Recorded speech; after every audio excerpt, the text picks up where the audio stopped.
Okay. All right, let's get the Southampton view then. Joe, do you know what's amazing about Southampton? One of many things is that just how quietly you've gone about this. We've apart from this channel, we've called it out several times. You just steadily gone along, and now what are we? 20 games, 20 games unbeaten. Is it now? Um, Yeah. Top of the form league. Um, Battering teams left, right, and centre. 4-0 against Blackburn, 5-0 against Swansea, 4-0 against the Wednesday at the weekend. Last 6 games, 17 scored, only 2 conceded. So it's not just the attacking play, is it? Let's just shine a light on the defence, shall we? I know I know some teams don't hardly get the ball, so it's but just how good is Southampton defensively this season? Now that we've brought in a new defensive coordinator, and for the life of me, I can't remember his name, but he's come in and he has, whatever he said to that back five, back 10, however many players are in the back line, it's working wonders because I read a stat the other day that in the first 9 games of the championship season, we shipped 22 goals or something. And then we've only conceded 10 in the last 20. So he's really come in and he's really got them all playing as one rather than individual players at the back. And for 2 hours on Saturday before Ipswich beat Sunderland, you were up there, weren't you? You Yeah. in Leicester. There must be a buzz thinking that you're gonna stay there now. Do you feel that yourself that it'd be you and Leicester going up? Yeah, I think so. I think if we can continue the way that we've been doing and we play, although it's possession based football, like the fluidity of it is just superb. And if we continue like that, then yeah, I can see us creating quite a big gap between whoever finishes in third, be that Leeds or Ipswich. But yeah, I really got a good feeling about this time round. Who gets you December Player of the Month then? I mean, arguably any of the 11 could, but would Adam Armstrong be a nose hair in front of Kyle Walker Peters? See, most of the fan base would say yes, but I'm going to throw a completely new name into the hat here, and it's someone that I've not really spoken about a lot, and that's Jan Bednarak. Okay. I think I think the the commanding of the back line. I think that the way that he's just been immense this year, and I'd never thought I'd say that about him because he was shaky at best in the Premier League under Hasenhüttl, but he's really turned himself around, and we've got a very good player on our hands here. I really do believe that. Um, you saw Swansea on Boxing Day at St Mm-hmm. Mary's. What was your view of them?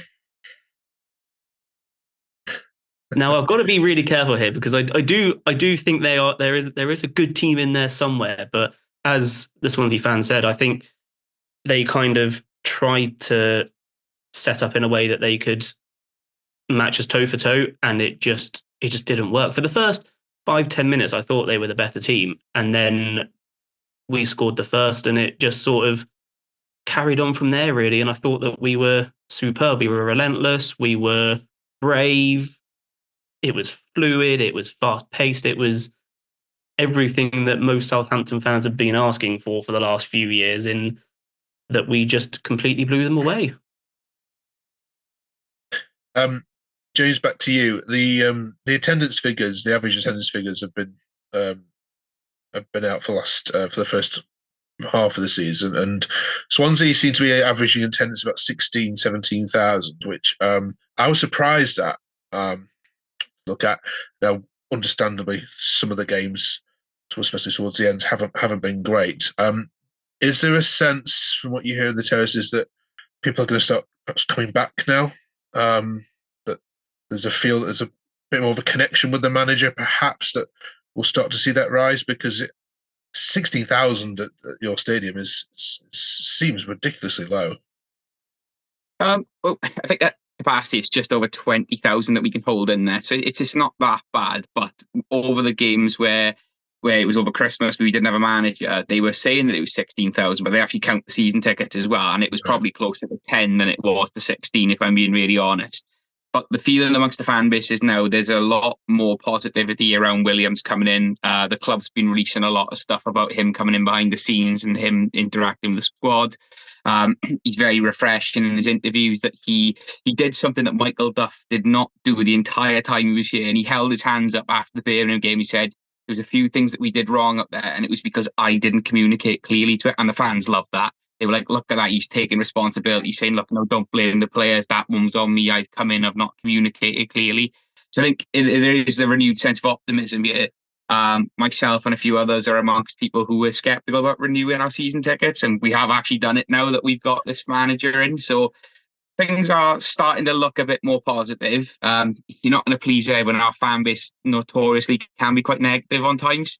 And there's still people saying, oh, he's from League Two, blah, blah, blah. But, you've got to look at his record.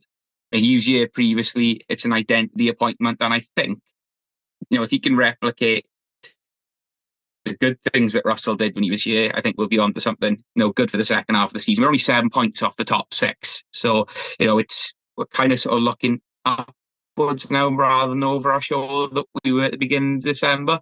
I think as the season goes on now, I think you'll see those numbers climb again, and I think the positivity will come back. All right, let's get some score predictions from you both then, please. James, we'll start with you as you're at home. Another 5-0? Hopefully not, because I don't want to go through that again. But no, I'm going to go 3-2. I think there's going to be goals in it. I think it's going to be, Russell coming down here with a point to prove again against those that run our club. So I think he's going to come out for blood again. So yeah, I'm going to say 3-2 Southampton. I think there's going to be goals though. Joey thinks you're going to concede 2, something you haven't done in months. What's your view on it? I'm going to go for a 5-goal swing, but I'm going to go for another 5-0 for us. Okay. I think Russell will have drilled it into the players that if they can do it at home, they can do it away. And given that I do believe we've sold out the away end, and I think we're getting on for some really good numbers for the away side. So yeah, I think it will be a good game, and I think we'll come out the winners. Does it not worry you slightly that football has a habit of just writing stories, and you've been on this incredible run? So it has to end somewhere. Is it possible, just possible, that run ends at Swansea? It's just written to happen, isn't it? It really is. It really is. And that's the scary thing, is that I'm going to come back from there on Saturday and we're going to have a conversation on Monday, and it's going to be, well, the unbeaten run was ended by Mr. Luke Williams. And I have a there's just that sinking thing in the back of my mind. But then again, they said the same thing when he played with Sheffield Wednesday, with Danny Roll as their manager, being Hasenhutl's ex-assistant. And I mean, it's a bit of a difference between Sheffield Wednesday and Swansea, but I think there's just that niggling thing in the back of my mind that something could go quite badly on Saturday, and I'm not looking forward to it one bit. Well, James and 16,000 other Swans will hope so as well. Listen, folks, enjoy the game.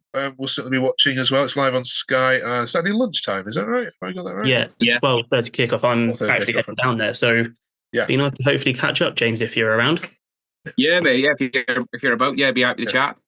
I was going to say one thing before we wrap up, though. The defensive coach that you brought in, it's Colin Calderwood, and he was meant to come That's to his us. name. But Thank our owners would not allow Russell to bring him in. And our biggest really? problem last year, we were conceding for fun. We'd score 3 or 4 goals, but we'd concede like 5 or 6. And we finished 3 points off the playoffs last year. And had we brought Calderwood in, I think that we would have bridged that 3-point gap. So, you look at the goals that you guys were conceding this season, Calderwood comes in, and look at the run you're on now. So I'm looking at that and I'm thinking, what if? Because Russell's fantastic on the ball, but defensively on his own, as you've probably seen in the beginning of the season, not great. But Calderwood has come in and he's made you guys an absolute behemoth at the back. So I'm looking on enviously at that and wishing, oh God, couldn't we have just brought him in to back him up last year? Yeah. Right, well, behave yourself, you two, then, if you do meet. Be nice to each other. And, don't be shouting too much at poor old Russell. He's only human. Right. Enjoy the game, folks. It's Swansea against Southampton. Comment below if you're a Swan or if you're a Saint fan about how the game's going to go, and we'll catch both of you next Monday evening and see how it's gone. Cheers. Wonderful. Thank you, guys. Have a nice week. Thanks, guys. Cheers, both.